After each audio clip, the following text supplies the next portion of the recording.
안녕하세요, 김호준입니다. 최순실 국정농단을 엄청난 속도와 강도로 수사 중인 특검을 좌절시키는 순간들이 있다고 합니다.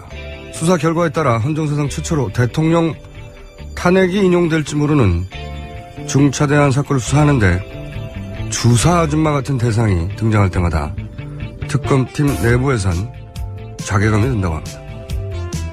주사 아줌마 혐의는 보건범죄 단속범 위반. 이 자범 수준의 범죄에 대통령이 직접 연루되어 있는 상황. 더구나 대통령은 피곤하니까 피로회복 주사 놔줄 수도 있는데 그걸 마치 큰 죄가 되는 것처럼 군다 라고 말하는 상황. 혈액조차 2급 비밀에 해당되는 대통령이 만든 주사가 보건범죄 단속법에나 걸릴 주사 아줌마의 손에 맡겨져 있었고 그걸 또 문제없다는 대통령에게 이게 내가 사는 대한민국의 수준인가 하는 자괴감을 느낀다는 겁니다. 그런 특검에게 한 가지 알려드리겠습니다. 다른 사건에서의 고충이었다면 아마도 소수의 검찰 출신들만 이해했을 그 특검의 괴로움을 이번 사건에선 국민 대다수가 같은 수준으로 느끼고 있다는 것. 해서 괴로워하는 특검에게 그런 말을 해주고 싶습니다. 당신들 이해받고 있다. 김원준 생각이었습니다. 자, 오늘도 첫 시간에는 시사인의 김은지입니다. 아직 수식어가 준비가 안 됐군요. 어렵습니다. 네. 빨간 펜이라든가. 예. 네. 김원준의 잘못된 점을 고쳐준. 정말요? 네. 그런 자리를 또 주신다면. 본인이 획득해야죠.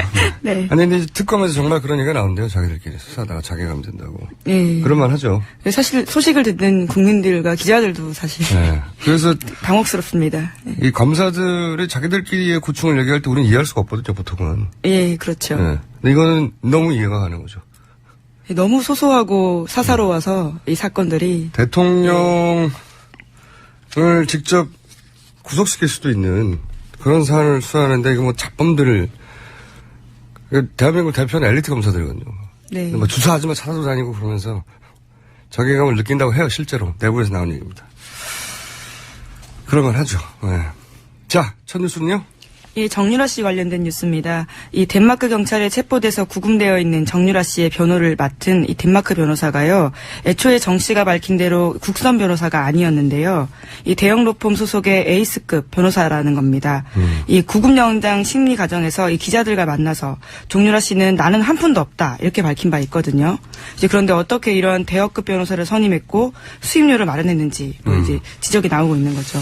이게 어제 뭐 저희가 그 거짓말을 대부분 짚고 이거 다 거짓말. 네. 죄송합니다. 인 정황에 대해서 얘기했는데 이 변호사가 알고 보니까 덴마크 형사 소송법 넘버원이라고요. 예. 네. 그러니까 유모와 마을관리사. 예. 영어를 못하는 분들과 같이 있었다고 그랬잖아요. 그리고 새벽에 잡혀가자. 우리가 영상으로 봤지만. 그죠? 네네. 돈도 한 푼도 없다고 그랬잖아요.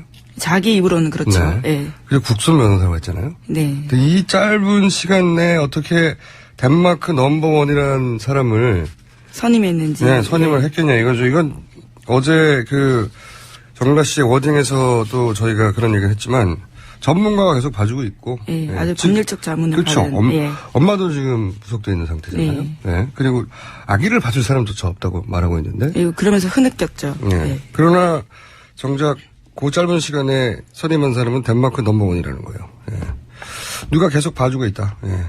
그건 너무 자명한 것이고 그게 누군지는 모를 뿐 사실 우리나라에서도 변호사 선임하는 일은 굉장히 어려워요. 쉽지 않습니다. 예. 누가 잘하는지도 잘 모르고 예, 일반인들은 예. 정보가 많지 않고요. 예. 네. 요 특정 사건에 가장 실력 있는 변호사가 누군지 알아내는 건 쉬운 일이 아니거든요. 근데 말도 안 통하는 덴마크에 가가지고 거기서 넘버원을 어떻게 이 짧은 시간 내에 찾아냅니까? 이거는 보통 전문가가 아닌 전문가가 붙어 있다는 거예요. 관리해주고 있다는 거죠. 그런 뉴스고요. 예. 그리고 어제 거짓말로 쭉 얘기했는데 예. 어제 이제 특혜 대출. 네. 전 이 사건을 3개월 전부터 주목했는데 네. 특혜 대출 이야기가 워낙 큰 사건들이 많으니까 잠잠했다가 정유라 씨의 입을 통해서 그 특혜 대출 아니라고 말하는. 예, 직접 해명을 했죠. 아주 자세하게. 구체적으로. 예. 그래서 어제 저희가 그 참여연대 변호사님하고도 얘기했지만 한 가지 더 얘기를 추가로 하자면 그때 이제 19세에 한 푼도 돈을 벌어본 적이 없는 정유라에게 무역회사에나 기업에 줄 신용장 네. 그걸 내주면서 거꾸로 이제 정유라 최순실 측에서 받은 서류는 거기 고용계약서, 근로계약서 하나라고 그랬단 말이죠. 기억나시죠? 네. 네. 근데 다른 서류가 다 필요한데 그거 하나 받았다고 그랬는데 그게 어디에 근로계약서, 고용계약서냐면 코어 스포츠. 네. 이게 최순실 씨 회사죠. 네. 최순실 씨 회사고 이 회사로 삼성 돈을 받았죠? 예, 맞습니다. 이 최순실 씨 회사일 뿐만 아니라 이게 이제 비덱스포츠로 예, 이름을 바꾸죠. 이름을 나중에. 바꾸는데 예. 주주가 최순실 정유라 엄마 딸이에요. 두 사람이에요. 예, 모녀 회사가 되죠, 네. 나중에.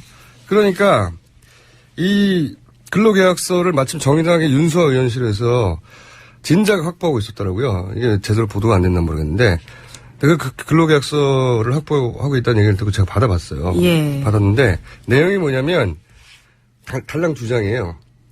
근데 2장을 만들어서 2장이지 한 장에 달랑 들어갈 내용이에요. 내용이 뭐냐면 코어 스포츠가 피고용인 네.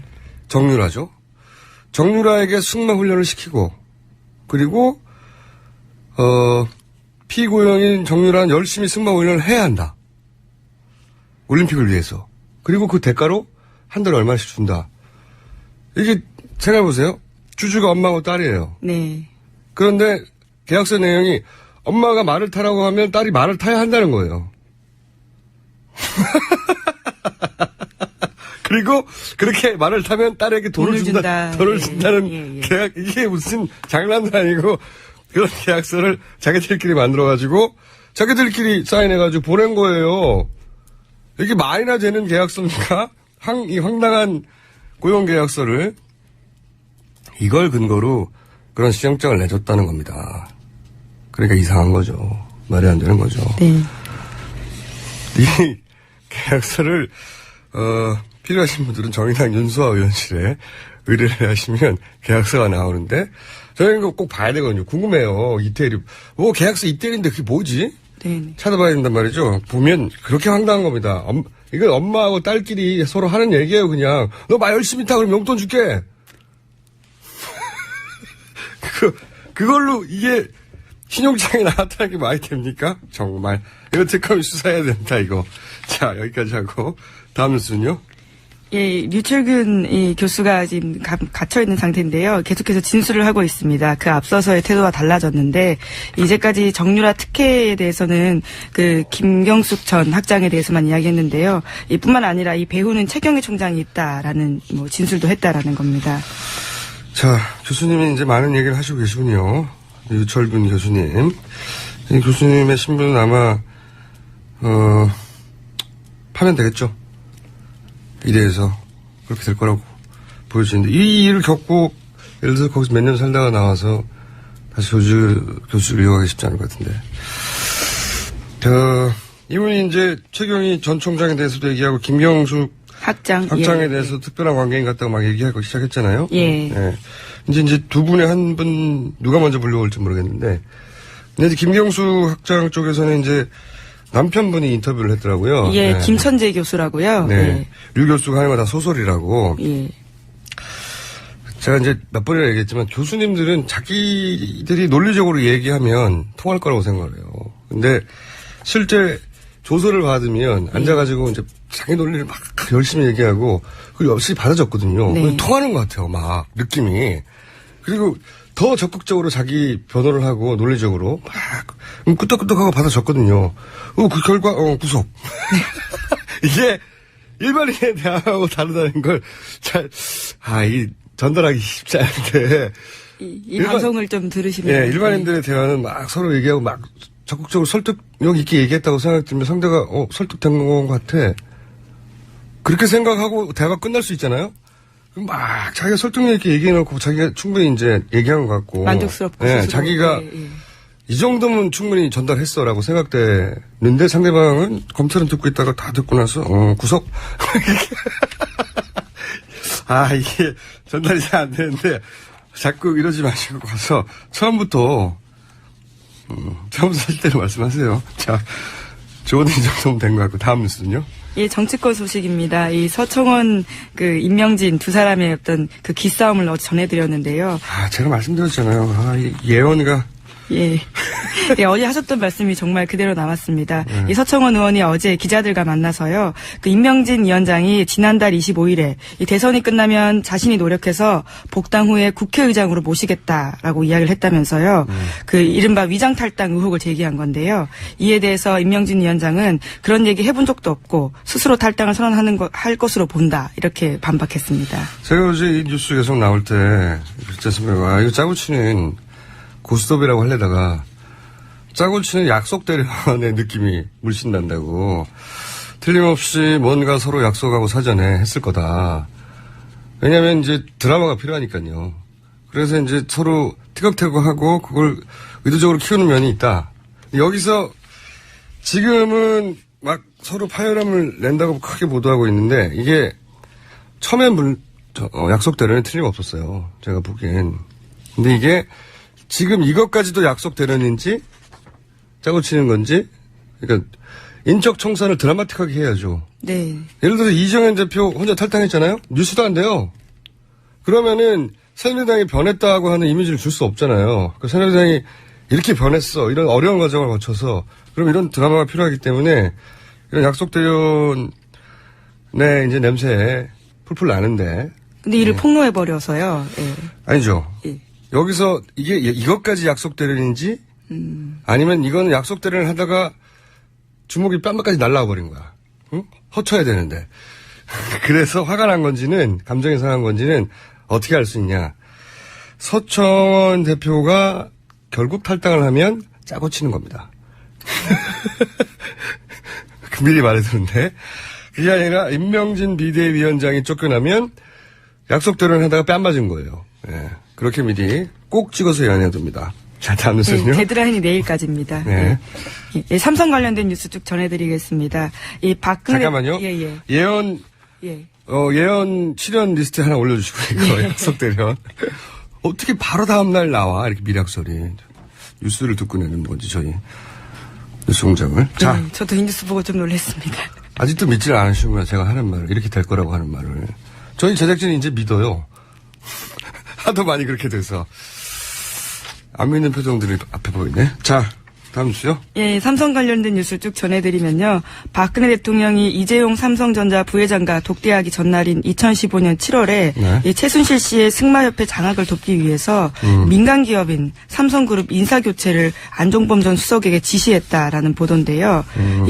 이것은 안종범 전 수석의 업무 수첩에 쓰여 있고요. 실제로 이 다음 날인 7월 25일에 박 대통령과 이재용 부회장이 독대한 자리에서도 박 대통령이 승마 문제를 언급했고 실제로 그대로 같은 달에 시행이 됩니다. 인사교체가요. 이 내용은 뭐냐면 최순실 기법, 최순실 박근혜 대통령 합작 기법의 전형적인 패턴인데 일단 인사부터 해요. 그 자리를 비워놔야 되잖아. 네. 이 얘기가 뭐냐면 삼성이 승마협회 자리를 차지해야 그 자리를 통해서 최순실을 지원할 거 아닙니까? 그렇죠?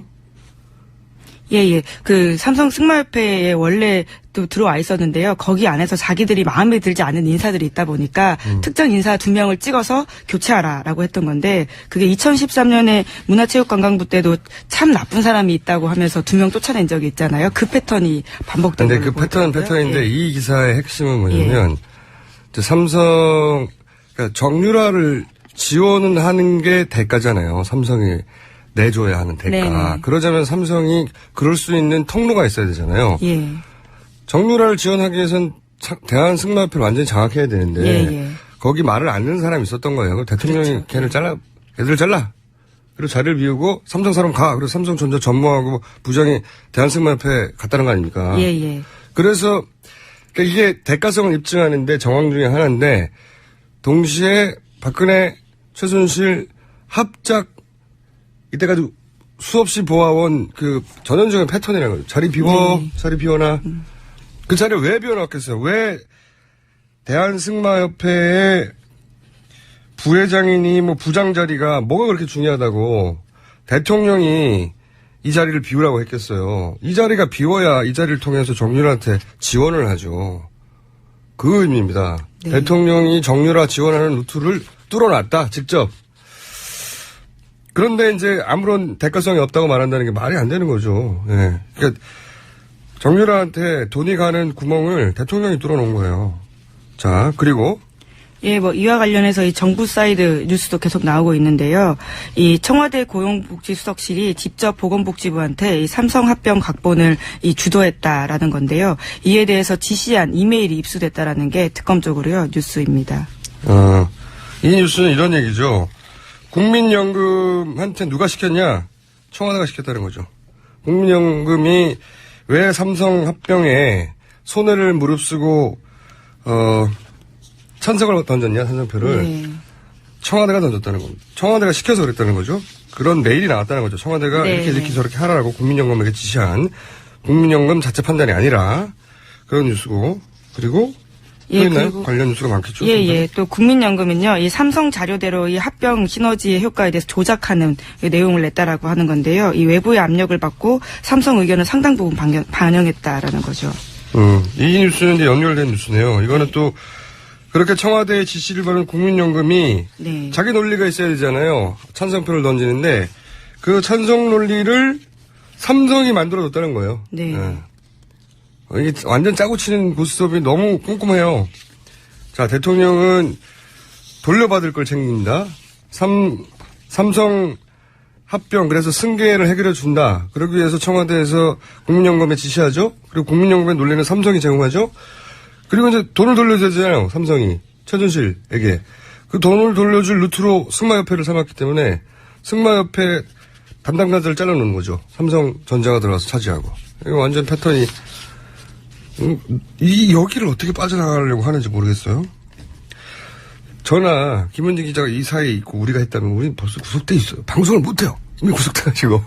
진작에 너무 명확해서. 예, 증거들이 굉장히 네. 많습니다. 그리고요. 예, 게다가 여기에 국정원도 개입했다라고 하는 건데요.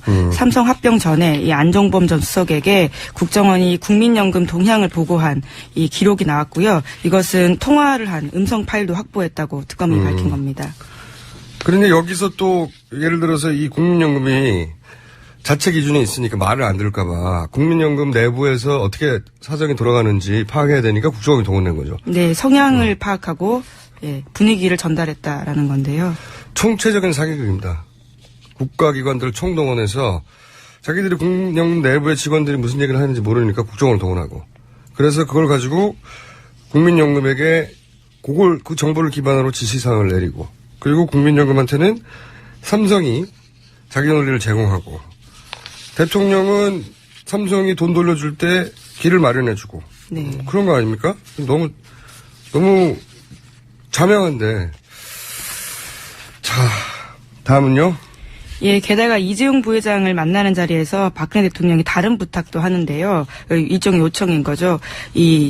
지난해 2월 달에 이 부회장과 만나는 자리에서 이 존 제이콥스의 신라 면세점 입점을 검토해달라라는 주문을 했다는 겁니다. 이 존 제이콥스는요, 이 김영재 성형외과의 가족 회사거든요. 이제 그러면서 박 대통령은 이 부회장과 단독으로 만난 자리에서 존 제이콥스 화장품이 품질이 우수하다 이런 칭찬을 하니까요. 결국은 이재용 부회장이 독대 이후에 이 브랜드의 이 입점을 검토하고 실제로 들어가게 됩니다. 이런 뉴스는 굉장히 부끄러워요. 이런 얘기를 쭉 하다가 그래서 이제 삼성 부회장을 만나는 자리에서 지금 막 삼성 승계 문제니 뭐 몇백억 얘기하다가 뚝 만난 자리에서 이 간의 수공업 사이즈의 화장품 업체인데 그 화장품 업체가 본인을 시술해주는 의원이란 이유로 삼성그룹에다가 이런 청탁을 하는 거 아닙니까? 여기 먼저 좀 넣어달라고. 이거는 이 사이즈가 너무 부끄러워요, 저는. 정말. 이런 최하급 브로커가 하는 짓입니다, 이건. 브로커 중에서 최하급. 정말. 이게 어떻게 부끄러워서 입이 나올까요? 입에서. 예, 화장품이 품질이 우수하니까 예, 그런 이야기를 하셨다고 합니다. 그런 게 있군요. 예. 너무 감동해가지고 이렇게 좋은 화장품이 있을까 싶어서. 삼성 이런 얘기 쭉 하려고 만난 다음에 당신들 면세점 있잖아. 거기 화장품 좀 넣어줘. 이거 아니에요. 복잡한 뉴스가 아니에요. 어떻게 이 입 밖으로 나올까요? 아무리 부탁을 들었다고 해도. 정말. 시간이 다 됐기 때문에 제목만 탁탁 치고 가죠, 이제. 예, 뭐 삼성뿐만이 아니라요. 박 대통령은 다른 재벌 총수들을 만나서도 최순실 회사를 직접 소개하면서 그것들에 대한 소개서를 문건을 줬다라는 보도도 있고요. 예를 들면 어떤 회사요? 예, 뭐 더 플레이그라운드라든가 WK 다 모두 최순실 씨 실소유주 회사입니다. 하지만 규모가 굉장히 작고요. 대부분의 사람들은 모르는 회사죠. 규모가 작은 건 둘째치고 예. 생긴 지 얼마 되지도 않은 회사들이에요, 예. 다. 매출액 제로일 때예요, 이때가. 이걸 어떻게 실력 있는 회사로 소개합니까? 재벌 총수들 만나가지고 WK 더 플레이그라운드는 차은택 씨를 내세운 최순실 회사고 WK는 독일에 자금 세탁하는 창구로 최순실 회사 아닙니까? 맞습니다. 예, 예. 사사로운 이익을 한 번도 챙긴 적이 없다면서요. 1원도 챙긴 적이 없다. 이런 얘기. 최경환 의원이 대신 했었죠. 경제 공동체인가 보죠. 자, 제목 하나, 둘 짚어볼까요? 나온 제목들 뭐 있습니까? 예, 뭐 청와대 블랙리스트 관련해서요. 뭐 제목만 말씀드리자면 이 청와대 비서관이 실제로 청와대가 이것을 작성했다라고 인정했다라는 진술이 나왔다라는 거고요. 청와대에서 블랙리스트 모른다고 했는데 예. 거기 근무하는 사람이 예, 담당 비서관이요. 내가 했다. 네. 예. 자, 그리고요. 그리고 이 국정원도 여기에 조직적으로 개입한 정황이 나왔다라고 하는 건데요. 국정원은 앞으로 모든 일에 닦여 있을 거라고 봐요. 그리고요. 예. 그리고 여기에 이제 관련된 이메일도 쭉 나와 있다라는 거고, 이 총장 후보 선출에도요, 이 청와대가 개입했다라는 이야기도 어디 있습니다. 총장이요? 예, 뭐 경북대뿐만이 아니고요. 대학 총장. 예. 이거 굉장히 요거 따로 다룰 만한 사안입니다. 대학 총장에 왜 개입했을까요? 전국 국공립대학 총장 후보에 청와대가 직접 개입한 정황이 있거든요. 엄청난 규모로. 참 이해가 안 가요? 왜 대학 총장들을 이렇게까지 직접 민정수석이 전례 없이 개입했는지. 그래서 한 가지 예를 들면 이순희 후보가 결정되는 경우는 없는데 1순위가 자격이 없으면 아예 새로 뽑지. 1순위, 2순위 후보가 가는데 민정 쪽에서 여기서는 민정은 우병우 네. 민정수석이죠. 우병우 민정수석이 이 사람 안 되고 2순위를 끌어올려서 인선한 경우가 대단히 많다지 않습니까? 왜 이렇게까지 청와대가 대학 총장 인선에 직접 개입했을까? 이거 심지어 공석으로 비워둔 데도 있고요. 마음에 들지 네. 않는 경우. 이건 전국적인 현상인데 워낙 뉴스들이 많아서 안 다뤄지고 있는데 저희가 한번 다뤄보겠습니다. 앞으로. 여기까지 하겠습니다. 시사인의 예, 김은지였습니다. 감사합니다. 자, 최고의 인기 코너죠. 내부자 둘. 근데 오늘은 이 내부자 둘 모두 바쁜 날입니다. 한 분은 이제 개업을 해야 되고요. 또 한 분은 또 독일에 가셨어요. 왜 독일에 가셨는지. 자, 개혁보수신당의 김성태 의원 전화 연결됐습니다. 안녕하십니까? 예, 안녕하세요. 김성태입니다. 네. 그리고 독일에 가신 더불어민주당의 안민석 의원 전화 연결됐습니다. 안녕하십니까? 아유, 제가 독일 가는 거 아무도 모르게 왔는데 이렇게 떠벌리면 어떡해요? 아무도 모르겠요. 다 아는데 이미. 새해 복 많이 받으십시오. 안민석 의원입니다. 이제 약간 아니, 김성태 위원장님이 고자질 하신 건가요? 제가 비밀로 해달라고 그랬는데. 네, 의원님 스스로 말씀하신 거 아니에요? 괜히 여기저기? 엉뚱하게 나를 갖다 또 몰고 가는 건 대단히 부적절해요. 한테 사전 양해를 구해놓고 지금 와서 또 나를 끄집어 넣는 거는 참, 안민석 의원이 독일 가서 또 사람 잡네. 자, 안민석 의원님, 약간 보니까 네. 말씀하실 때 제가 여쭙고 한 0.5초 걸리는 거 보니까 딜레이가 있는 것 같은데, 그죠? 네. 그건 저만 아는데 어떻게 하시는지. 어쨌든 잠깐만 기다리시고요. 제가 김성태 의원님께 먼저 여쭤볼 게 있습니다. 오늘이 창당 발기인데죠? 그렇습니다. 오늘 오후 2시 국회의원회관 대강당에서 예. 가칭개혁보수신당의 창당 발기인 대회가 오늘 열립니다. 아직도 가칭입니까? 그렇습니다. 턱없이 짧은 준비 시간에도 불구하고 엄선한 창당 발기인이 약 1000명이 훨씬 넘는 그런 준비 과정을 통해서 오늘 드디어 아직까지는 가칭개혁보수신당입니다만 발기인 대회가 이제 열리게 되었습니다. 정당명 공모하셨잖아요. 지금 왜냐면 그렇습니다. 개보신당, 보신당 다 이상해가지고 개보당도 이상하고. 그래서 예. 공모하신 걸로 아는데 유력 후보가 뭐 있습니까? 오늘 좀 공개 좀 해주시면. 아무래도 그냥 영국의 보수당처럼 그냥 보수당 하자. 보수당으로 심플하게 그냥 보수당으로 가자는 그런 의견도 많이 있고 그게 하나의 의견이고 또 하나. 희망 보수당으로 또 의견이 나오는 부분도 있고. 희망 보수당이요? 예예. 희보당도 웃깁니다. 아직 24일을 지금 창당 D-Day로 잡고 있기 때문에 네. 아직 시간적 여유가 좀 있습니다. 한 20일 정도. 네. 그 안에 지금 국민 공모를 하고 있기 때문에 우리 국민들께서 좋은 당 이름 지어주실 거라고 이렇게 확신하고 있습니다. 알겠습니다. 그 소식은 잘 알겠고 이름 예. 웬만한 이름으로는 이 보자고 잘 안 올려가지고요. 예. 고생하시고. 자, 안민석 우리 의원님. 안민석 의원이 힘들게 또 독일에 갔습니다. 사실 국조특위위원장인 저에게 독일 출장에 대해서 아주 소상하게는 아니지만은 최순실 국정농단의 큰 줄기를 또 잡아내려고 하는 그런 열정과 또 헌신이 있기 때문에 갔죠. 지금도 아마 잠 제대로 자지 못하고 이렇게 방송까지 응해주는 안민석 의원 정말 대단합니다. 네. 그러나 그 뒤에 따르는 거 없습니까? 저는 그렇게 하진 않아요. 자, 안민석 의원님 왜 독일에 가셨어요? 어떤 살다 보수가 분열하는 거 처음 보는데요. 그건 지난주에 그것이 하셨습니다. 위장이혼이 아니기를 바라고요. 네. 아이고 제가 진짜 이게 비밀리에 지금 오느라고 왔는데 이거 참 걱정이 됩니다. 왜냐하면은 이게 다 이번에는 제가 이제 아주 돈 세탁 전문가하고 같이 왔거든요. 돈을 세탁하시려고요? 최순실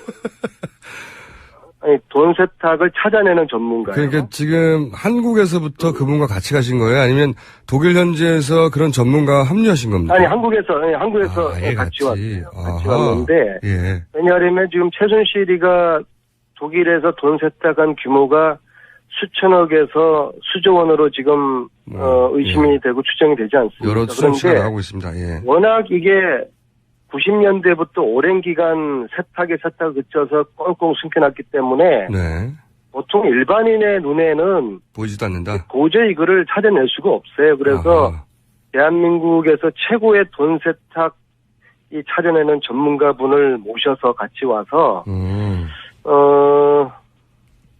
그리고 이제 또 이것은 은행에 자료 요청을 해야 되고 국세청으로부터 여러 가지 자료를 받아야 되기 때문에 이것을 이제 특검에서 조사를 해야 되는데 특검 내부를 지금 보면은 시간적인 또 인력 한계 때문에 아마 특검 기간 중에 특검이 이것을 조사하거나 수사할 여력이 거의 안 보이거든요. 그러니까요. 꼭지를 따서 좀 구체적인 정황을 근거로 만들어서 특검에 요청하고 특히 국세청이 지금 탈당을 아직까지 끼고 있는 게 상당히 유감이거든요. 그래서 국세청에도 이 전문 팀을 구성하라는 근거를 만들기 위해서 일단 이번에 저희들이 최대한 열심히 조사를 해볼. 그러니까 요약하자면 특검이 하기에는 너무 많은 일이 있고 두사하지마 추적까지 해야 되니까요. 그런데 이걸 그대로 둘 수 없으니 돈 세탁에 어떤 물꼬를 트려고 전문가와 함께 가신 거네요? 돈 세탁 그 루트를 적발해내는 물꼬를 트려고. 그러니까 이제 이런 그렇죠. 거죠. 네, 정확합니다. 예. 네. 예. 예, 돈 세탁 수사를 이제 새로운 정국을 좀 이제 안민석 의원이 만들어 보겠다는 그런 강력한 의지가 있어요. 이제 네. 말 그대로 최순실 국정게이트의 예. 최순실 국정게이트의 본질이 돈이거든요. 그렇죠. 예. 최순실의 재산을 이것을 몰수하지 않으면은 최순실은 수년 내에 다시 부활한다고 저는 보고 있어요. 그런데 몰수 이전에 최순실 재산에 대한 지금 확인조차도 지금 제대로 못하고 있지 않습니까? 네네. 그러면 이거 국민들의 촛불들은 고생을 해서 아무리 이 전국을 이렇게 만들어 놓은들 이게 뿌리를 캐지 못하는 거예요. 그래서 하도 답답하는 그러니까 차에 최순실 본인뿐만 아니라 최순실 주변 사람들의 이 비자금들이 독일을 비롯한 유럽에 분명히 떠들고 있는 것만은 여러 정황상 틀림없는 것 같아요. 구체적으로 이번에 최순실의 딸 정유라가 덴마크에서 붙잡혔지 않습니까? 예. 지금 뭐 국선 변호사를 이렇게 이용하는 줄 알았는데 그게 아닌 로펌 변호사라는 게 네네. 밝혀지고 있지 않습니까? 네네. 그거 하나만 보더라도 상당한 하여튼 독일 유럽권에서 최순실의 자금이 바로 이렇게 자금이 동원될 수 있다는 그 반증이 되겠죠. 그런 측면에서 오랜 동안 독일을 최순실의 사실상 해외 이 포인트로 이렇게 유지된 그런 점을 본다면은 박영수 특검은 이제 한정된 시한이기 때문에 또 그 전문 인력도 가지고 있지도 못해요. 그래서 이 부분은 정말 국가적인 그런 자금 세탁 이거 수사 검증 능력이 있는 그런 쪽에서 적극적인 관심을 가져봐야 될 부분으로 보입니다. 사실은 제가 김성태 위원장님 모시고 같이 오려고 제가 위원장님께 제안을 드렸는데 위원장님은 뭐 두려워서 여기 손을 못 대겠다고 그러시더라고요. 이건 그저 사람 없으면 안 보이면은 그냥 하고 싶은 대로 그냥 어렵게 본인 출장 간다는 거 그냥 제가 이 승인해줬음에도 불구하고 위원장은 여기 한국에서 또 국조특위 지금 이끌어 가야죠. 예? 제가 같이 여기 독일 오자고 제가 분명히 말씀드렸는데 무섭다고 그러셨잖아요. 김어준 공장장. 여기서도 뭐 60 넘어서 사실 만큼이 사셨는데 뭐가 무서우세요? 갈수록 우리 안민석 의원이 이게 도가 지나친 이 허위 방송이 너무 도가 깊어지고 있어요.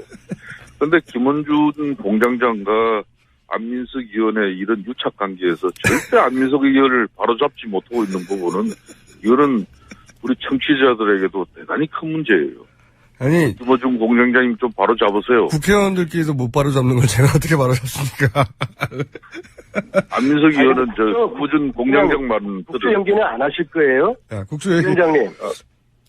이제는 위원장님께서 국수 연기 요구하면서 국회에서 농성이라도 들어가셔야 되는 거 아니에요, 위원장님께서? 제가 요 며칠 사이도 국조 기간 연장의 필요성을 가지고 원내 교섭단체 국회의장 쪽을 아주 적극적으로 지금 두드리고 있습니다. 그래서 여러분들 국민들 다 잘 아시다시피 이 특조기간 연장은 국정조사 특위에서 결정하는 사안이 아니라 국회 원내 교섭단체 사당 원내 대표들 간의 합의가 이루어져야 이게 국회 본회의에서 또 기간 연장 의결이 이루어질 수 있어요. 그러니까 아시다시피 1월 15일이 지난 11월 17일 날 가결한 이제 특위 기간 만료예요. 그래서 의장님과 또 이 교섭단체 대표들 간에 정말 긴밀한 협의가 좀 이루어져서 밝히지 못한 아직까지 국정조사 특위의 활동이 좀 뒷받침돼서 하는 그런 바람이 있습니다. 이게 최순실 당만 반대하는 거죠? 최순실 당만 반대하고 있는 거죠? 새누리당이 반대하고 있나요? 뭐 제가 최순실당 말이에요. 단체 합의는 뭐 최종 어느 선에서 안 되고 이런 부분은 어느 특정인이 이걸 얘기할 수 없는 부분이에요. 그래서 국회 합의가 안 되는 것은 뭐 어떻게 됐든 국회 전체 원내 교섭 단체 간에 합의가 안 되는 부분이니까 뭐 저는 오늘이라도 좀 협상을 다시 잘 해줬으면 하는 그런 바람이 있어요. 위원장님께서 저에게 이제 개인적으로 하소연하셨던 게 새누리당, 뭐 소위 이제 최순실 당으로 요즘 이야기되는데요. 최순실 당에서 반대한다고 국조 이거 연장을 못하면은 이거 부끄러운 거 아니겠어요? 근데 이제 원내대표가 합의를 안 해주면 어쩔 수가 없는 면이 있는데 지금은 잘 안 알려져 있어요. 누가 반대하고 있는지. 예. 예.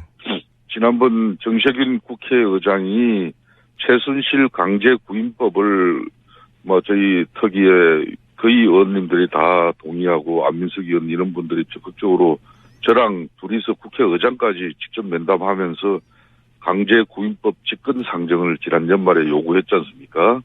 결국 이게 불발되는 것도 이게 의장도 직권 상정을 할 수 있지만은 사당 원내 교섭 단체 간의 합의가 이루어지지 하지 못하면은 어렵다는 이야기거든요. 그렇듯이 그래서 이제 지금 새누리당만 특정당에서 좀 전향적인 뭐 특정당에서 좀 전향적인 입장만 이루어지면은 뭐 사당 또 합의는 또 이끌어낼 수 있을 것 같은데 다 같이 노력합니다. 그래서 이번에 계속 새누리당이 반대를 해서 국조 연기가 안 되면은 새누리당은 최순실 당으로 국민들에게 완전하게 낙인이 찍히는 거거든요. 그래서 정진석 원내대표께서 이 방송을 들으시면은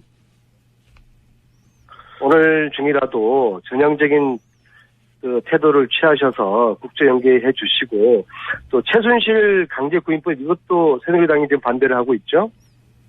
그 새누리당의 반대 때문에 국민들이 원하는 이러한 법과 국조 연기를 관철 못 시킨다 그러면은 이게 말이 안 되는 거죠. 그래서 위원장님께서도 말씀으로만 하지 마시고 좀 더 좀 행동으로 오늘 국회에서 이럴 때 텐트 치고 농성을 한번 해보세요. 그럼 저도 당장에 쫓아가서 동참을 할게요.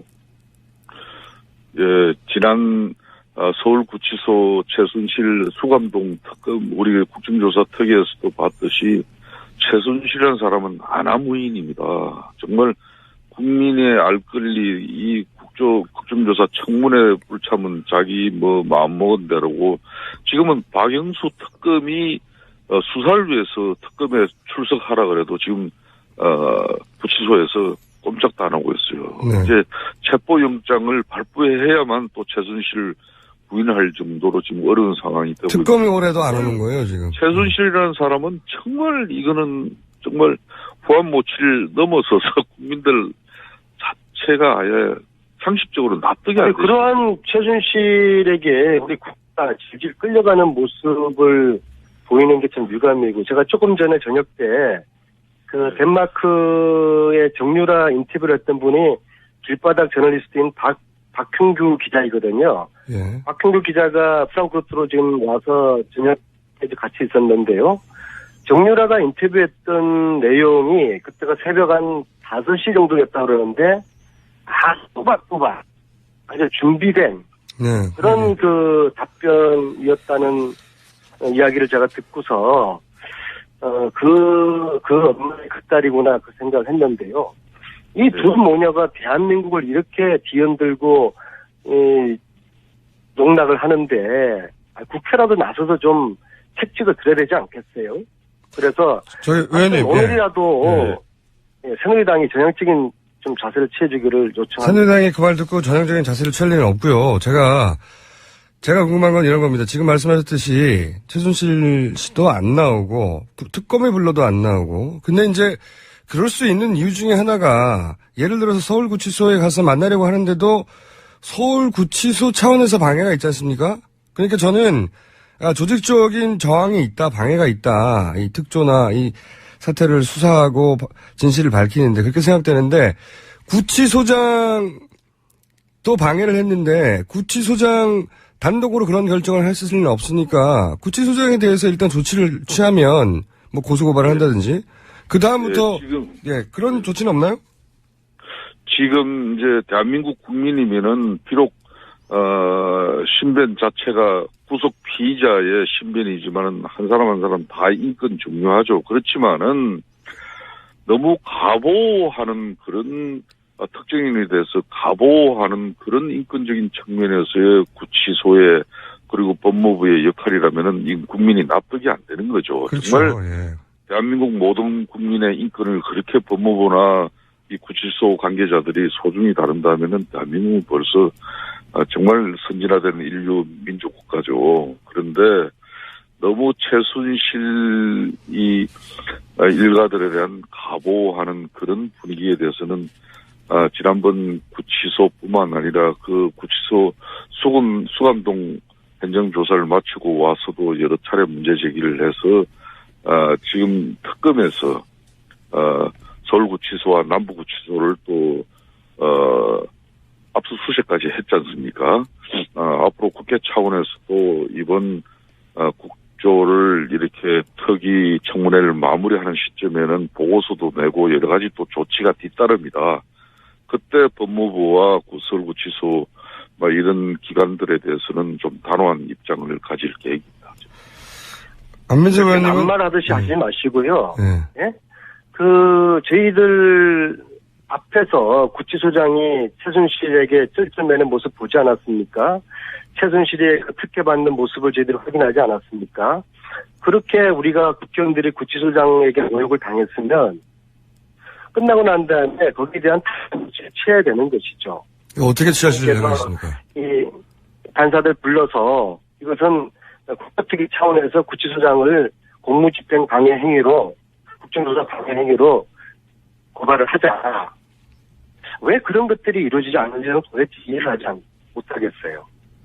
예, 우리 안민석 의원 지난번 저랑 프랑크푸르트에서 그때 정유라가 이 주일 그러니까 신앙 행사에 참석하는 것에 뻗치기를 했었는데 이번에는 어디서 이제 그런 행동 또 활동들을 하고 있습니까?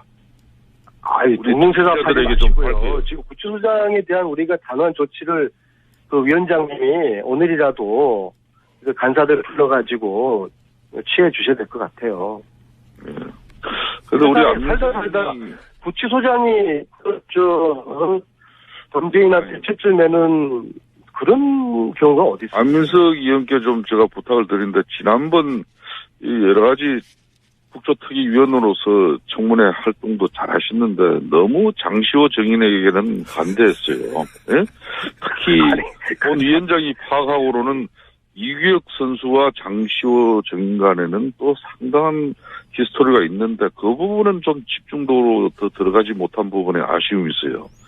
그 부분을 위원장님은 코퍼레트에서 말문 막히시면은 이 안에서 좀 검토를 하고 오세요. 예. 위원장님, 제가 궁금한 건데요. 그러니까 서울구치소장이 국조특위의 조사를 방해한 혐의 혹은 정황은 분명히 있으니까 국조특위 차원에서 서울구치소장을 특검에 고발하는 것은 불가능합니까? 지금 현재 저희들이 예. 국정조사 특위 활동의 가장 핵심이 이 정인들이 네. 국회 청문회장에서 위정을 했거나 예. 또 출석 요구를 했음에도 불출석했을 경우에는 동행명령장을 발부까지 하지 않습니까? 네네. 발부했는데도 불구하고 안 오면은 지금 이 사람들에 대해서는 벌써 이정 혐의에 대해서 특검이 좀 밝혀주고 네. 불출석한 정인들에 대해서는 또 이번 이제 9일날 이제 최종 마지막 기회를 줍니다마는 불출석한 정인에 대해서는 강력한 기소 의견으로 고발 조치를 특검 박영수 위원장을 제가 직접 만나서 요청했고 또 그런 측면에서 촉구서도 우리 국정조사 특위 촉구서도 이미 전달한 바가 있죠. 그렇기 때문에 서울구치소장이 지난번 현장조사 청문회에서 보여준 그런 구속 피의자의 가보 인권적인 문제에 대해서는 여러 행태로 짚어볼 겁니다. 예. 그러니까 고소고발할 수도 있다는 얘기네요. 예. 예. 왜냐하면 이게 위증도 그렇고 불출석도 그렇고 결국은 이제 국조특위가 진실을 밝히려고 하는데 이제 방해하는 거 아니겠습니까? 그러니까 최순실. 그런데 구치소장도 방해를 했다고 볼 수 있으니까요. 예. 그때 이제 가장 드러난 것은 어묵과장이 네. 현장조사 청문회장에서 제대로 된 답변이 이루어져야 되는데 일부 언론 기사를 보면은 어묵과장을 이렇게 발언을 제지하는 꼬집는 모습이 이렇게 기사가 나왔지 않습니까? 막 그런 거 하나만 보더라도 또 최순실에게 뭔가 이 어묵과장이 구속 피의자의 상태를 우리 국민들에게 제대로 알려줘야 되는데 그 진술의 기회를 막았다는 것은 이미 상당한 문제가 되는 것이고, 두 번째는 시간이 다 돼가고 있습니다. 예. 위원장인 저와 특위위원들 간의 합의를 통해서 소감동에 들어갈 때 ENG 카메라와 스마트폰 하나를 이렇게 가져가기로 했는데 막상 들어가고 나니까 그걸 최순실 이야기만 듣고 아예 불허한 그런 측면에 대해서는 분명한 조치를 하실 거다. 네. 조치를 해야죠. 알겠습니다. 김성태 의원, 안민석 의원이었습니다. 안민석 의원님은 인사만 하시죠. 네, 뉴스 공장 2부 시작합니다. 첫 번째 인터뷰 시간인데요. 제적될 것으로 생각했는데 학점이 나와서 의아했다. 정유라 씨가 학점 특혜를 부인하면서 한 말입니다. 그런데 정유라 씨와 최순실 씨가 작년에 이화여대 교수 6명을 하루에 만나서 학점 관리 방법을 전수받았다. 드러났는데요. 이런 내용이. 더불어민주당 김병욱 의원 전화 연결해 보겠습니다. 안녕하세요. 네, 안녕하세요. 그동안 잘 계셨습니까? 네, 안녕하십니까. 네, 예. 학점 특강을 받았다고요? 이거 어떻게 된 건지 좀 자세히 알려주십시오.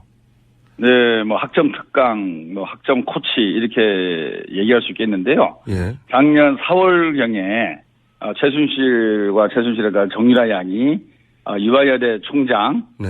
그다음에 김경숙 학장, 예. 그다음에 학과장, 예. 그다음에 정유라 양이 수업을 받고 있는 담당 과목의 교수 강사, 예. 이렇게 계속 같은 날 6분을 만나서 어떻게 하면 학점을 받을 수 있는지, 어떻게 하면 레포트를 제출할 수 있는지, 수업 대체를 할 수 있는 방법은 뭔지, 이런 구체적인 성적 관리에 대해서 맨투맨 특강을 받은 거라고 할 수 있겠죠. 맨투맨 특강. 레슨을 받은 거죠. 레슨. 예.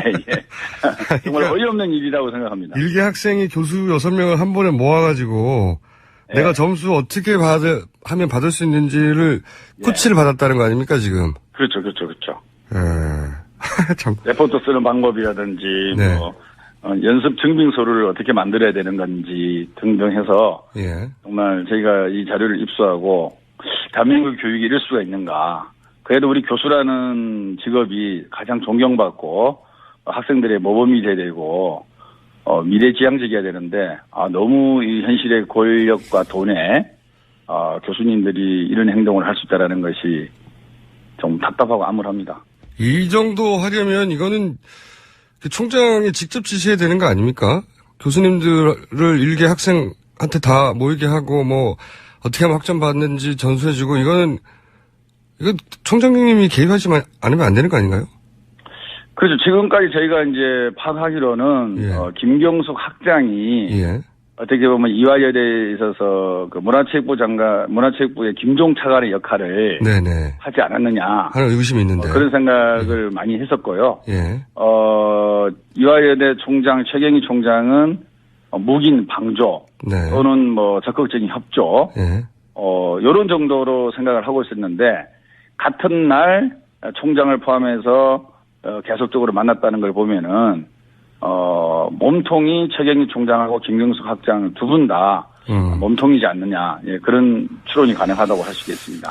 그렇겠네요. 교수님들 예를 들어서 체육학장이 다른 과 학과장이나 혹은 교수나 뭐 오라가라 할 수는 없지 않습니까, 사실은? 네, 뭐 가능할 수는 있겠는데요. 아마 네. 총장의 암묵적인 동의 없이는 불가능하겠죠. 예. 그리고 의원님이 이건 이제 문서로 확인하신 내용인 거죠? 지금 말씀하신 거. 예. 네, 확인된 내용이고. 그리고 이제 또 의원님이 공개하신 게 정유라 씨 대리시험 답안지, 예, 요걸 공개하셨지 않습니까? 예. 그 이틀 전에 공개했죠. 예, 이거 어떻게 다 입수하셨는지 모르겠는데. 저희가 열심히 하고 있습니다. 조선의 기계로 두려움 없이 열심히 자료 수집하고 또 이것이 공개되는 것이 우리 교육을 바로잡는 길이라 생각하면 두려움 없이 다 공개하고 있습니다. 지금 답안지도 공개됐고 또 의원님을 통해서 이제 이화여대 교수 6명이 하루에 정유라를 개인 코치해서 학점 받도록 레슨을 해줬다. 이것도 밝혀졌고. 그러니까 저기 한 말씀 더 드리면요. 네. 대리시험은 어떻게 보면은 정확하게 말하면은요. 예. 대리시험이라고 하면은 시험 당일날 누군가가 제3자가 네. 수험생을 대신해서 시험 보는 거잖아요. 그렇죠. 근데 유철균 교수 감옥의 경우는 네. 정확하게 말하면 대리시험을 넘어서는 그렇죠. 그러니까 어떤 내용이냐면은 시험을 아예 안 본 거예요. 이게 온라인 강의인데 네. 시험은 오프라인으로 보게 돼 있어요. 근데 아예 시험을 안 보고 학점을 준 거예요. 네. 유 교수가. 학점 만들어낸 그러다가 거죠.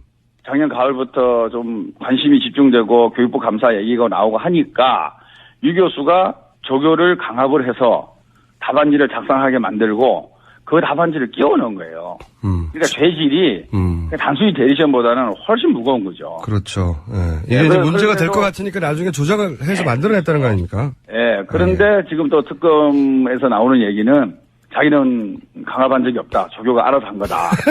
이런 얘기를 하고 있단 말입니다. 이게 우리 김호중 선생님도 아시다시피 교수하고 조교라는 관계가 갑을 중에서도 가장 갑을 관계 아닙니까? 진짜 이런 그 갑을 관계를 악용해갖고 조교한테 책임을 떠넘기는 정말 저는 유철균 교수의 그 답변을 보고 정말 이럴 수도 있는가. 대한민국의 이 많은 조교들이나 대학에서 종사하시는 분들이 어떤 생각을 들겠습니까? 어떤 마음으로 교수를 보겠습니까? 말도 안 어떤 되는 눈으로 거죠. 교수를 보겠습니까? 네. 예. 조교가 왜 그 답안지를 한참 지난 답안지를 자기가 적어가지고 거기다 몰래 끼워 넣어요. 그럼요. 말도 안 되는 거죠. 그리고 예. 나중에 끼워 넣었는데 점수는 또 어떻게 만들어집니까? 교수가 그걸 모른 채. 말도 안 되는 거죠. 어이가 없습니다. 네. 예. 그러니까 이제 정유라 씨가 했던 이 확정 관련 얘기는 다 거짓말, 사실 학교 관련해서 정유라 씨가 한 얘기는 다 거짓말이라고 봐야 되겠습니다. 네, 그렇죠. 저희가 입수한 자료는 김경수 학장은 2번 만났고요. 네.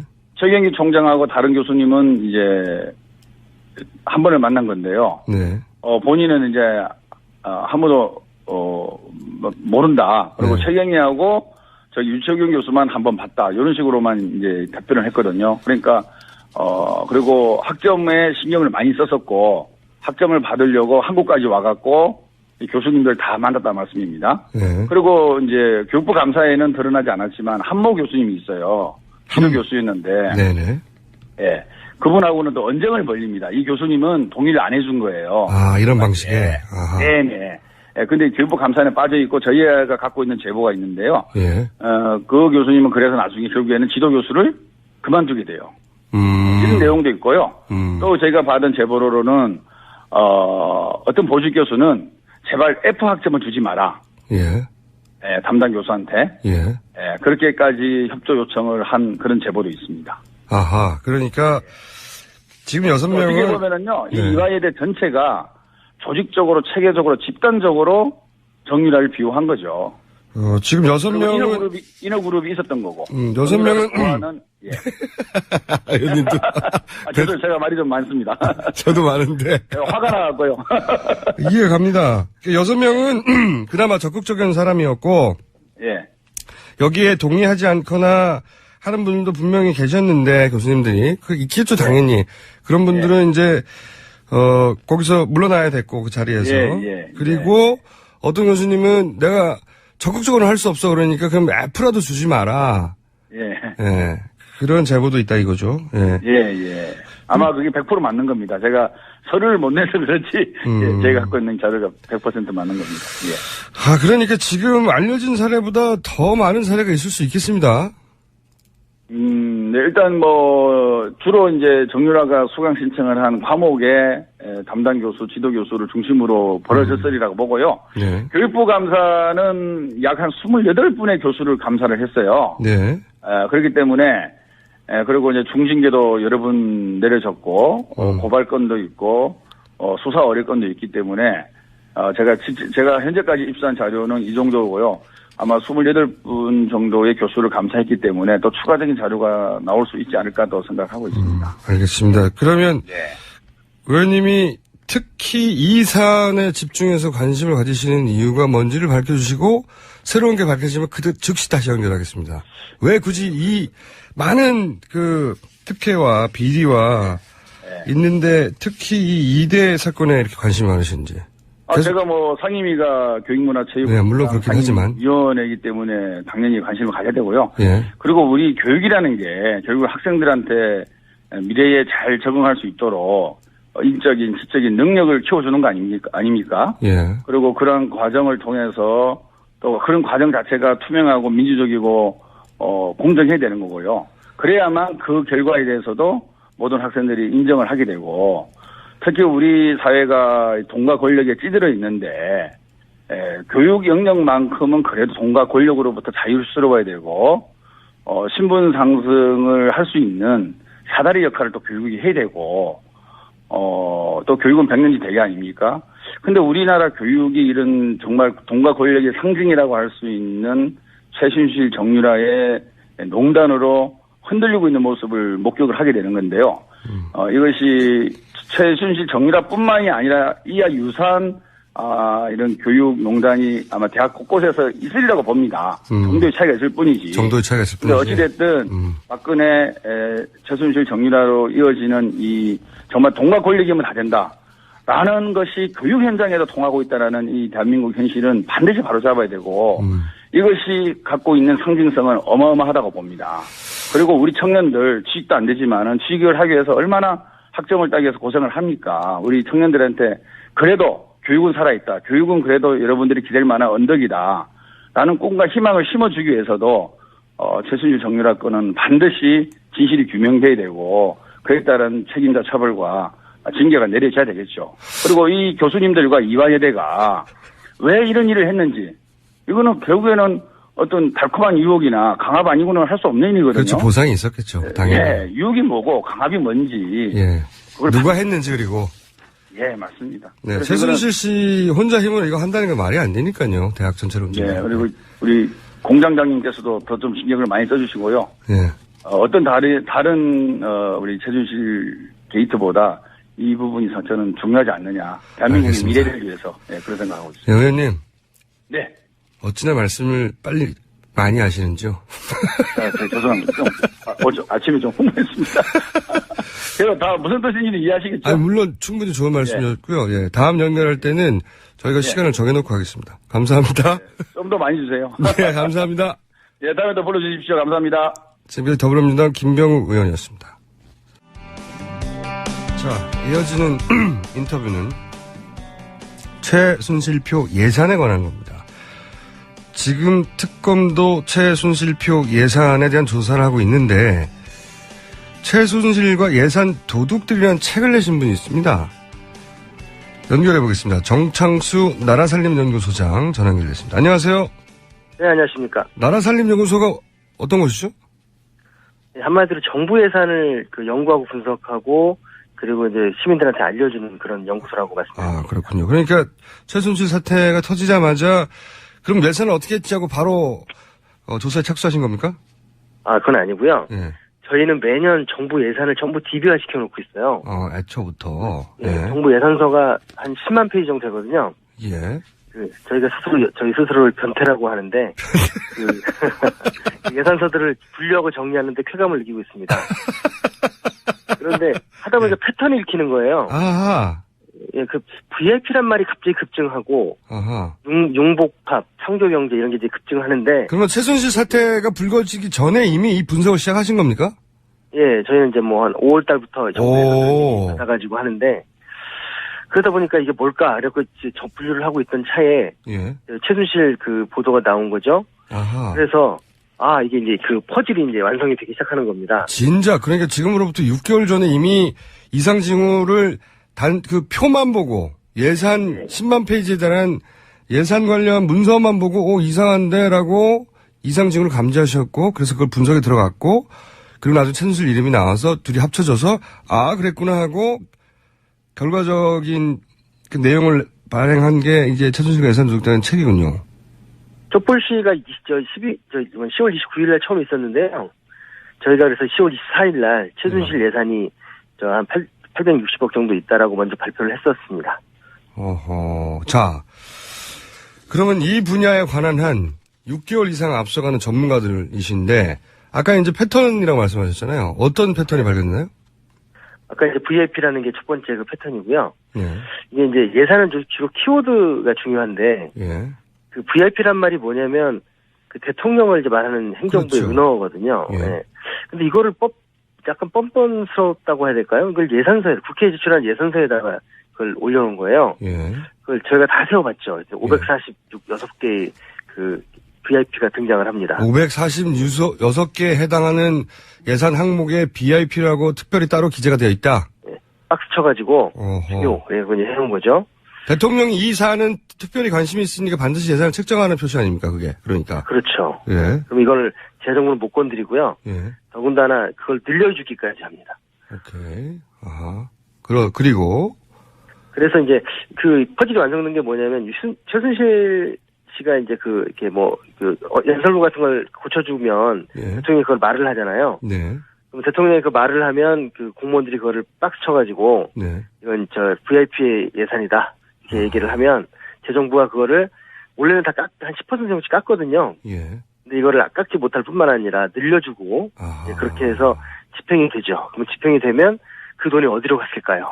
그래서 그것들이 이제 일부는 밝혀졌고 아하. 일부는 지금 수사 대상인 사업들이라고 할 수 있습니다. 아하. 그러니까 지금 BIP라는 단어가 이상하고 그런 단어가 너무 이례적으로 많이 등장하고 500회 이상.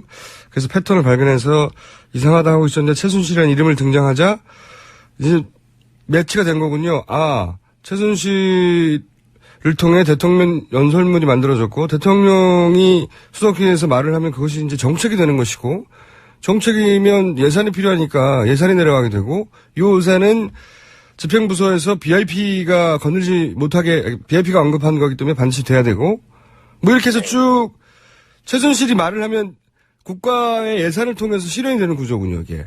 네, 그러니까 최순실이 그 연설문 고쳐준 건 취미 활동이라고 뭐 그런 말이 나왔잖아요. 네. 누가 그런 걸 취미 활동을 하겠습니까? 이게 돈이 되는 경제 활동이었던 거죠.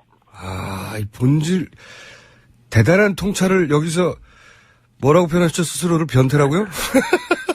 그러니까 국정농단이란 건 주사 맞고 뭐 이런 게 중요한 게 아니고 예. 바로 이제 예산과 조직을 건드리는 것 이게 국정농단이라고 할 수 있는 거죠. 그러니까 지금까지는 연설문 고쳐주는 거를 그러니까 자기 과시 정도로 이제 이해했던 부분도 있는데 그게 아니고 그 연설을 고치면 결국 돈이 돼서 자기한테 돌아온다 이거네요. 예. 그래서 저희가 그 과정들 추적을 한 거고요. 예. 이제 그러다 보니까 이제 지금까지 1조 4천억 찾아낸 거고요. 지금까지 그렇게 찾아내신 546 VIP의 총 합이 1조 얼마라고요? 1조 4천억입니다. 아, 대단한 액수네요. 작년과 올해와 내년인데 예. 아마 이제 특히 올해 본격적으로 시작이 됐는데 이 부분들이 올해 17년이군요. 올해까지군요. 근데 내용들을 이렇게 찾아보다 보면 예. 이제 이들이 집행하는 곳까지 아마 그들한테 갔을 거라고 추정되는 사업들이 이제 바로 546개라고 할 수 있습니다. 그럼 좀 구체적으로 한 가지 사례만 들어봐 주십시오. 그러니까 최순실의 연설문을 통해서 대통령이 수석회의에서 얘기를 하고 그것이 정책이 되고 그것이 예산이 된 다음에 그 예산이 집행되어서 그것이 최순실이 그 예산의 혜택을 입었을 것이 틀림없어 보이는 사례 하나만 구체적으로 알려주세요. 예를 들면은 강릉 빙상장 이 사건이 있어요. 네. 빙상장을 원래 철거하기로 했는데 철거하지 않기로 결정을 하고 네. 그리고 사업 빙상장 운영권을 장시호 씨한테 주고 네. 그리고 거기다가 프로 빙상 구단을 만들기로 했었어요. 그래서 이런 것들이 이제 바로 자신들의 셀프 예산 편성이죠. 아하. 그리고 이제 명쾌합니다, 아주. 예. 더 큰 건 뭐였냐면 네. 지금 전국 220개 지방자치단체에 예. 스포츠 클럽을 지금 만들고 있습니다. 220개 지방자치제 스포츠 클럽을 만들고 있는데 그 자체는 문제 없어 보이는데. 네, 체육관을 이제 만드는 거죠. 네. 근데 이제 그 클럽의 운영권을 예. 이제 이 K스포츠 재단이 가지는 것으로 아하! 계획을 했고 또 거기다가 아주 그 수익금은 전부 자기들이 갖게 되는 걸로 만들어 놓은 데다가 아주 꼼꼼하게 테드 테로스인가요? 뭐 있잖아요, 카페. 네. 자기 비선들이 만났다는 카페를 그곳에 모두 설치를 해서 대표적인 브랜드로 만들겠다. 뭐 이런 계획도 있었습니다. 놀랍네요. 구체적 사례. 이분이 그냥 아줌마가 아니에요.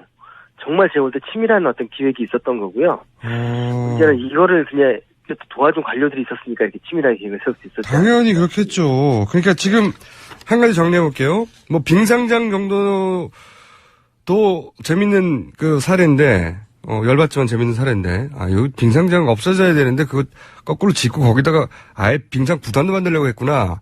예. 그런데 이제 그것보다 훨씬 더 규모 있고 지속적이고 구조적인 것은 이제 220 지자체에다가 스포츠 클럽을 만든다. 예, 정부 예산으로 만듭니다.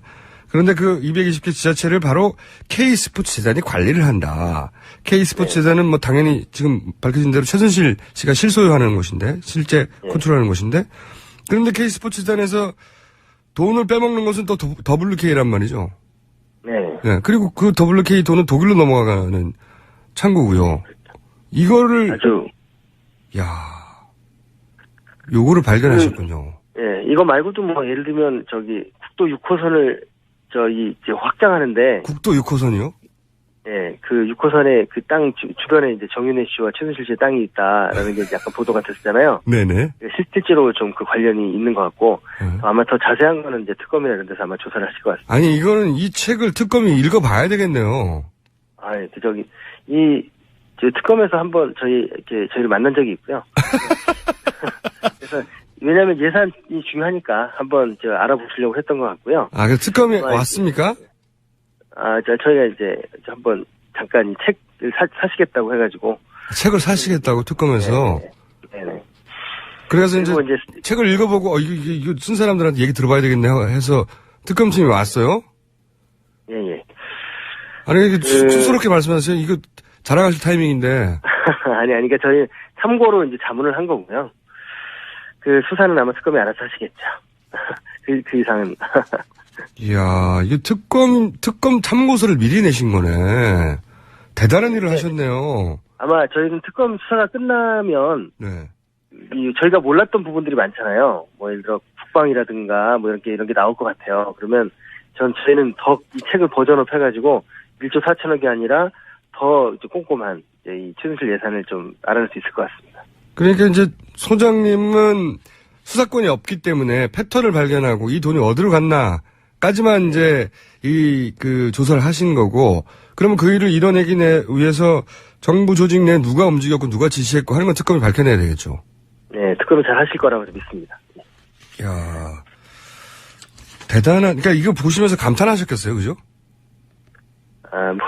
예산은 사람들이 잘 모르다 보니까 이제 생기는 문제고요. 예. 그리고 이제 사람들은 하나 팩트만 보잖아요. 근데 저희는 구조와 이제 흐름 시스템을 보니까 아무래도 조금 이제 여러분들 이해하시기가 좀 쉽게 됐겠죠. 예. 자, 그러면요. 제 생각에는 소장님을 한번 모시고 꼼꼼하게 책에 있는 사례들을 우리가 한번 스터디를 하긴 해야 되겠어요. 네. 제가 이 책을 오래 안 읽기 때문에 제가 읽을 것 같지는 않거든요. 그래서 한번 모셔야 될 분이구나 하는 생각을 왜냐면 이 사례가 많다는 거 아닙니까? 그죠? 예, 저희가 지금 요 200건에 한 1조 4천억인데. 예. 또 야당이 이번에 깎는다고 했는데 못 깎았어요. 예. 아무래도 이제 압박도 있고 잘 모르기도 하고 뭐 여러 가지가 있는데 1,300억 원 깎았습니다. 근데 당장 올해 예산에 6,500억이 편성돼 있었거든요. 그래서 빼면은 5,200억이 남아 있는 거 아닙니까? 예. 그래서 이제 이 부분들도 앞으로 또 깎아야 되고, 그리고 더 큰 문제는 이렇게 최순실 같은 사람들이 이렇게 예산을 농단할 정도의 구조적인 문제가 있잖아요. 그렇죠. 제2의 최순실을 막기 위해서라도 또 여러 가지 우리 국민들이 예산을 알아야 되겠다 이런 생각이. 소장님, 저희 방송에 당분간 고정해야 되실지 모르겠어요. 그 전에 오늘 방송 마치기 전에 스포츠 토토도 이용됐다고 하는 내용이 있다고 하는데 그렇죠. 예, 예. 뭡니까 이 내용이? 국민분들이 토토를 잘 안 하시죠. 도박을 안 하시다 보니까. 저는 토토를 안 하는데. 네, 예. 토토가 로또를 지금 앞서기 시작했습니다. 아 그래요? 우리 복권의 대명사는 로또잖아요. 예. 근데 토토는 이 경기를 보고 맞추는 건데 그렇죠. 이게 이 김종 체육부 차관이 오고 난 다음에 최순실의 주도하에 예. 이 급증해가지고 어허. 한 거의 3배 정도 급증해가지고 로또만큼 규모가 됐고요. 아마 지금의 추세로 보면 올해 지나가면 압도할 것 같고요. 근데 왜 스포츠 토토를 그렇게까지 키웠을까요? 그러니까요. 뭔가 먹을 게 있으니까 그렇겠죠? 박근혜 대통령이 대통령 취임할 때 그 예산으로 약속을 한 게 복제산하고 문화예산이에요. 예. 근데 문화예산을 2%까지 늘리겠다고 했거든요. 예. 근데 실제로 늘렸어요. 복지는 못 늘렸는데. 예. 400조에서 한 7조 2천억이니까 거의 2% 되지 않습니까? 예. 거의 3조 정도 늘렸는데요. 예. 근데 어떻게 늘 거냐? 돈이 없잖아요. 예. 세금을 안 거두니까. 예. 그래서 생각해낸 게 저희 추측으로는 복권을 이제 늘리자. 이 스포츠 토토 복권이 체육 예산의 대부분을 차지해요. 그래서 3,000개나 이 판매소를 증설을 하고 그 전에 아주 깨알같이 이들이 복권 도박 중독자들이 어떤 패턴을 가지고 있는지까지도 연구를 한 용역 보고서들이더라고요. 그래요? 도박 중독자들이 어떻게 움직이나 패턴 연구를 한 다음에 그다음에 토토복을 늘렸다. 네. 불법 도박 단속을 강화하고 그래서 이제 그분들이 여자 화장실이 없어가지고 어떻게 해결하셨어요 그때? 아니 그러니까 남자 화장실도 들어가고 여성 화장실도 가고 남자 화장실도 들어가고 그러니까 이 얘기는 화장실 2탄 3탄으로 또 가겠습니다. 오늘 여기 얘기하다가는 또 재밌어가지고 안 되니까. 네, 어쨌든. 근데 잊지 말아 주십시오. 저는 여자입니다. 네, 굉장히 패셔너블한 매력적인 여성이라는 거. 근데 진작부터 약간 이렇게 중성적인 매력 때문에 여성들 사이에 인기 많으셨죠. 제가 그래도 제가 글쎄요, 걸크러쉬 같은 매력도 좀 있죠. 남자들 박살내고 그러니까. 그러니까 그런 거 좋아하죠. 자, 오늘은 근데, 대학교 얘기를 좀 해볼까 합니다. 대학교. 글쎄 말이죠. 갑자기 튀어나온 얘기가, 민정수석이, 각 대학, 국공립대학, 총장 선거에 개입을 했다는 얘기가 나왔어요. 네네. 아주 쉽게는 블루 리스트라는 제목으로. 네. 그래서 이게 이제 그러니까 김영한 전 민정수석의 업무 수첩에서 나온부터 이제 이게 나온 거죠. 그래가지고 이제 근데 실제적으로는 지금 한 15개 대학 정도에 이런 거예요. 그러니까 대개 다 선출을 이제 교수나 그 안에 평의에서 해가지고 올리지 않습니까? 1순위, 2순위. 1순위, 2순위, 3순위 이렇게 해가지고 올리는데 1순위는 다 떨어지고 2순위가 되거나 아니면은 한 2년, 3년 제일 좀 긴 데가 공석으로 해버리던가 이런 식이거든요. 근데 최근에 이해할 수 없는 거죠, 이게. 경북대에 어저께 얘기 나온 블루리스트가 경북대 같은 경우에는 1위 했던 사람이 떨어져. 그러니까 그걸 이제 임명을 안 하고 있어서 다시 추천을 하라고 그러는데 똑같은 사람이 1위로 다시 올라갔어요. 근데 이 사람을 안 하고 2위 한 사람을 해버렸어요. 그러니까 이런 거는 정말 이상한 거죠. 진짜 이상한 거죠. 청와대가. 이게 이러다 보면 제가 이제 교육계 문제로 얘기가 되는데 제가 오늘 사실 들고 나온 거는 이제 서울대의 시흥 캠퍼스 가지고 이제 얘기를 가지고 들고 나왔는데. 이런 문제가 기본적으로 있고. 그러니까 청와대가 대단히 적극적으로 국공립대학의 총장 인선에 개입한 이 전례가 없는 거거든요. 개입한 이유가 뭘까? 그런 정황이 점점 드러나고 있는데 한 의구심 있는 가운데 서울대 시흥 캠퍼스 문제가 이제 불거지기 시작했는데 근데 여기 서울대도 역시 사실은 3순위 교수님이 총장이 된 케이스로 서울대 내에서는 문제가 논란이 좀 됐었던. 그렇죠. 그건 2년 전 얘기입니다. 네네. 근데 또 하필 총장님이 되신 분이 바로 영남대에 한 19년 봉직하셨죠. 지금 박근혜 대통령이 실소유했다고 그리고 박정희 대통령이 뺏었다고 하는 그 영남대 교수님이었던 분이 3순위였음에도 불구하고 서울대 총장으로 가서 서울대 내에서는 2년 전에 좀 시끄러웠던 그런 사안이 또 있어요. 연결된 사안인지 아닌지 모르겠는데 지금 이런 뉴스가 나오니까요. 근데 그건 그것대로 따로 다룰 일이고 그 서울대에서 시흥 캠퍼스 관련한 자본들이 있습니다. 네네. 그 지금은 이제 사실 그동안 이화여대 또 농속 문제 또 최순실 문제 때문에 사실 묻혀 있는 뉴스인데 맞아요. 지금도 서울대 총학생의 학생들이 네. 서울대 본관을 점거를 하고 있습니다. 지금 네. 농성을 하고 있는 게 뭐냐면은 서울대가 시흥 캠퍼스 105 신도시 시흥 캠퍼스를 이거를 취소를 하라. 네. 이거를 이제 송낙인 총장한테 지금 요구를 하고 있는 게 네. 지금 한 석 달째 가고 있어요. 이게 이제 되돌아보시면 이화여대도 네. 학생들이 먼저 이상한 걸 감지하고 그렇습니다. 네. 학생들이 이건 좀 이상하지 않아라고 평생 그때 이름이 무슨 평생교육 무슨 네네. 평생단과대학. 네. 네네. 평생교육단과대학이었죠. 그걸 이제 그 당사자인 학생들이 너무 이상하다고 문제 제기를 해서 이게 고구마인 줄 알았더니 끝에 가서 금강 미륵불이 있었다고 그렇습니다. 이게 밝혀진 거거든요. 네. 어쩌면 그럴 수도 있는 서울대 학생들이 자기들이 보기엔 이게 너무 이상한 일이라고. 근데 이제 요거는 이래요, 정말. 네. 워낙은 네. 시흥 캠퍼스에 대한 이제 시흥시하고 서울대하고 협약을 맺는데 네. 실시 협약이라는 걸 작년 8월 달에 맺었어요. 예. 그러니까 2016년 8월 달에 맺으니까 이거에 반대를 하는 것 때문에 농성을 시작을 했습니다. 10월 달부터. 근데 왜 반대했죠, 학생들은? 아니, 이제 반대를 하는 과정에 예. 그 김영환 민정수석의 업무 수첩이 나온 거예요. 네. 그러면서 그때 나온 게 성낙인 바로 그때 총장이 1순위가 아니었다. 그렇죠. 그리고 왜 도대체 청와대에서 서울대 총장을 뽑는 거에 자기네들 수석 비서관 회의에서 왜 그런 얘기를 하느냐. 여기에 그게 뭔가 이제 있는 게 아니냐. 예, 여기 이게 다이어리 그게 나온 겁니다. 상승 효과를 한 겁니다. 그러면서 이제 이렇게 올라온 건데요. 그 성낙인 총장이죠. 성낙인 총장. 예, 총장님이 학교 내에서 이슈죠, 그때는. 그렇습니다. 학교 내에서, 이분이 삼순인데 어떻게, 네.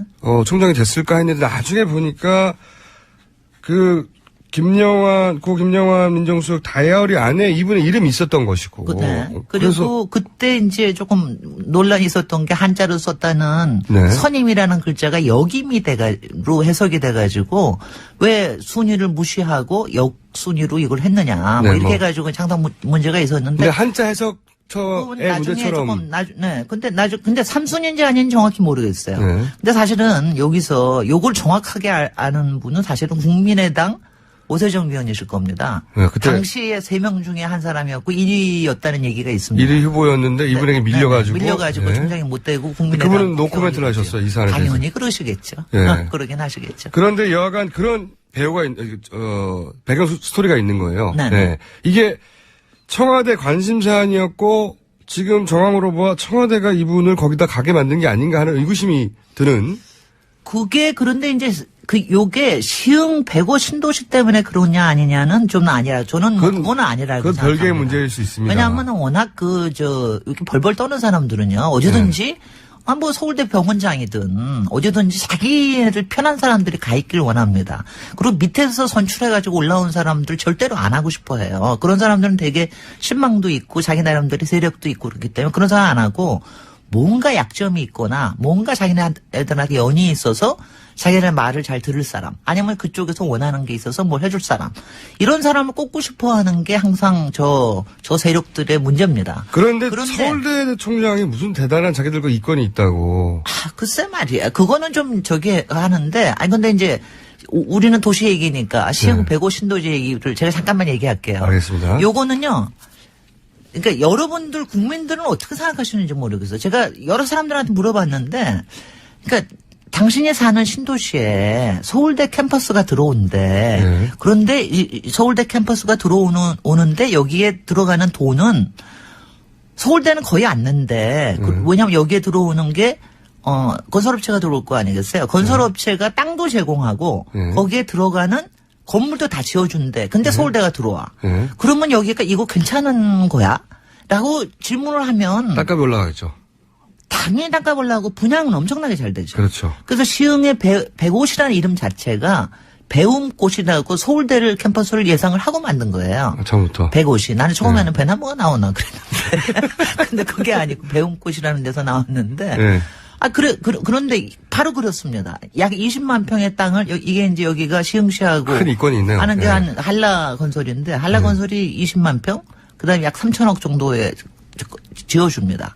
근데 그러면서 이제 서울대 학생이 반대를 한 거는 뭐냐 하면은요. 여기서부터 이제 이슈가 조금 복잡해지는데. 단순하시죠. 서울대는 처음부터도 서울대 학생들은 이런 부동산 투기에 왜 서울대 이름을 그렇죠. 이용하느냐. 이거에 관련된 반대도 있었지만 또 하나가 뭐냐 하면은 원래 여기다 뭐 집어넣는다거나 하는 거는 첨단 분야를 새로 만들겠다고 그랬는데 첨단 분야 새로 집어넣는 일이 잘 안 되거든요. 그러니까 여기다가 단과대학을 이전한다는 운동.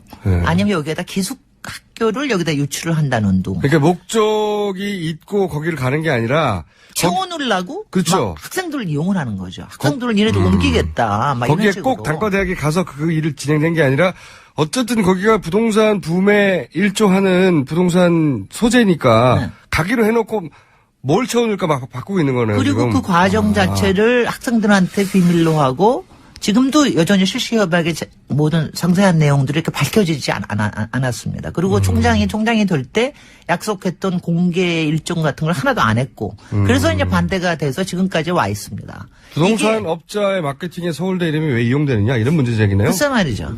그러니까 그런 일이 있을 그러니까 유치라는 관점에서는 있을 수는 있다고 봐요. 그러니까 가령 세종시에서도 고려대 캠퍼스 유치하기 위해서 굉장히 노력을 했습니다. 송도에서도 연세대 유치하기 위해서 굉장히 노력을 했는데 이번 건은 좀 특혜가 좀 심하긴 심해요. 거기다가 이제 서울대 같은 경우에는 그럼 왜 이게 그러니까 성 총장 같이럼 이렇게 조금 정권에 잘 보이는 사람이 필요하냐. 여기에 뭐 집어넣으려고 그러면 그거 다 국민 세금이 들어간 리서치 연구 자금들, 요 앞에 인터뷰 하셨듯이 그 자금들 다 끌어와야 되거든요. 그렇기 때문에 정치권에 저기 된 사람들 들어오는데 여기서 뭐 더 길게 얘기할 수는 없고요. 제가 국민들한테 좀 제기하고 싶은 거는 물론 내가 사는 신도시라면 그렇겠지만 일반적인 관점으로 봐서 이렇게 서울대라는 이름을 이용을 해가지고 부동산 투기에 이용하는 게 맞느냐. 그리고 서울대가 좋다고 그래서 국민 세금이 아니라 땅을 판 돈을 이렇게 땅 팔고 하는 걸 이렇게 그냥 받아도 되느냐 이런 거 하나. 그 다음에 이런 거를 학생들이 서울대 안에 있는 구성원의 학생들이 모르게 이런 일이 진행될 수 있느냐. 이 두 가지를 제가 보기에는 이거 단순하게 진행될 문제는 아닙니다. 상당히 여러 가지가 있을 것 같습니다. 이 성 총장이 이순위 혹은 3순위였는데 1순위 후보를 제치고 총장으로 결정된 사안과 거기에 이제 다이어리 청와대의 의지가 반영된 거로 추정될 만한 단서가 전 민정수석의 다이어리에 남아 있었고 그래서 이분의 선정 과정에 청와대가 개입을 했고 이분을 왜 그렇게 거기다가 선임하려고 했을까 하는 의구심이 생기는데 이것과 시흥 캠퍼스 조성과 직접 연결된 건지 아닌지는 저희는 알 수가 없고. 그럼요. 예, 그건 알 수가 없는데 별개의 사안처럼 보이긴 하나 시흥 캠퍼스 조성 사업도 대단히 좀 이상하다는 거죠, 지금 말씀에. 이거는 우리나라의 원칙과 상식에 대해서 한번 그리고 대학의 윤리에 대해서 우리가 다시 한번 생각해 볼 만한 일입니다. 알겠습니다. 그다음에 한 가지만요. 네. 그 3인지 아닌지에 대한 건 정확하지는 않습니다. 그 2순인지 3순인지 그거는 네, 맞습니다. 확실하지 않습니다. 제가 들은 제보 중에 하나는 3순위였다는 얘기도 있고요. 네. 뉴스에 나오는 건 되게 2순위라고 많이 1순위는 나오는데. 아니었다라고만 이렇게 나왔습니다. 그러니까 2순위든 3순위든 중요한 건 당연히 대부분 1순위가 되는데 이분을 제쳤다는 거고. 아니 이건 독재 정권 때도 그랬어요. 항상 1순위를 총장으로 했습니다. 그렇죠. 그건 당연히 그런 거지. 뭐 대학에서 소수를 뽑아서 왔는데. 아니, 박근혜 정권이 되게 웃기는 거예요. 진짜 자 1분 남았는데 왜 특별한 이권도 없을 것 같은데 대학 총장 인선에 이렇게까지 개입을 했을까요? 아니 굉장히 적극적으로 개입을 했어요. 난 이해를 할 수가 없어요. 저도 이해가 안 가거든요. 그러니까 뭔가 벌벌 떨거나 아니면은 컨트롤 트라우마가 있는 게 아닌가라는 뭐 이런 생각. 아니 뭐하러? 대학에서 물 정권에 위해를 가한다고. 글쎄 말이죠. 이해가 안 가요. 아니 지방의 국립대학 하나 정도 지금 방송대학도 그렇고 뭐하러 이러는지를 하여튼 이상해요. 그 청취자 여러분들 중에 그 이유가 뭘까 같이 집단 추리에 좀 참여해 주세요. 그렇습니다. 저도 대부분의 사건은 좀 이해가 가거든요. 앞뒤가. 이건 돈이다. 뭐 이건 뭐 총장은 왜 이렇게까지 적극적으로 개입했을까 잘 이해가 안 가요. 글쎄 말이죠. 저는 서울대 병원장까지도 조금은 이해를 했어요. 그 뭐 개인의 뭐 건강에 여러 가지 관련. 근데 이건 좀 이상합니다. 영남대 시절에 이런 일이 있었어요. 시간이 다 됐나요? 안녕할 시간입니다. 아깝네요. 제가 추론을 얘기하려고 그랬는데 그 이야기는 내일 잠깐 얘기하라고. 몇 분 남았죠? 30초? 짧게 얘기할게요. 네. 그러면 영남대 시절에 이런 비리가 있었어요. 집단 특혜 입학. 엄청나게 많았다고 합니다. 그런 비즈니스 모델인가요? 여기까지 하겠습니다. 감사합니다. 김진애 의원이었고요. 저는 김어준이었습니다. 내일 뵙겠습니다. 안녕.